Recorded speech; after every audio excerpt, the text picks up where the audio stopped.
Ticket বিক্রি একটা কথা উঠেছে। আমার একটা টিকিট বড় প্রয়োজন।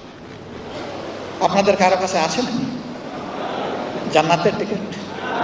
নাই। আচ্ছা, পাবলিকের কাছে পাইলাম না। সাংবাদিক বন্ধুগণ, আপনাদের কাছে কি জান্নাতের কোনো টিকিট আছে? আপনাদের কাছেও নাই, এখানেও পাওয়া গেল।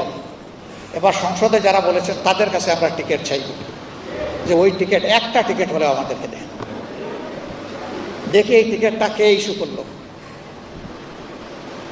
আমরা একটু দেখতে চাই। হ্যাঁ, কাউকে বোকা ভাবার কোনো কারণ নেই। আমি শুধু জ্ঞানী, আমি শুধু চালাক, আর বাকি সমস্ত লোক গবে, এটা যেন কেউ চিন্তা না করে। যার যার জায়গায় সবাই 3.5 হাত একেবারে কাটায় কাটায়। এখন মিডিয়ায় ভাসছে কারা কারা জান্নাতের টিকিট বিক্রি করেছে। সংসদে দেখেছেন, আমরা বলেছি এই সংবিধানের সংস্কার চাই, কখনো বলিনি যে এই সংবিধানকে ছুঁড়ে ফেলে দিতে চাই, আমরা কখনো বলিনি।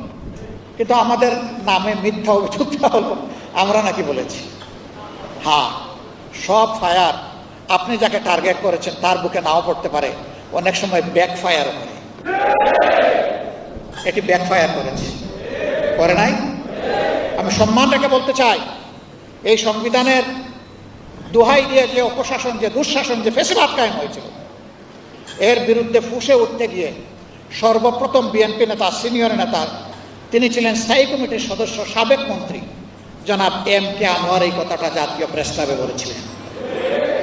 তিনি বলেছিলেন, এই সরকার, ফ্যাসিবাদী সরকার পরিবর্তন হলে এই সংবিধানকে আমরা ডাস্টবিনে ছুঁড়ে ফেলে দেব।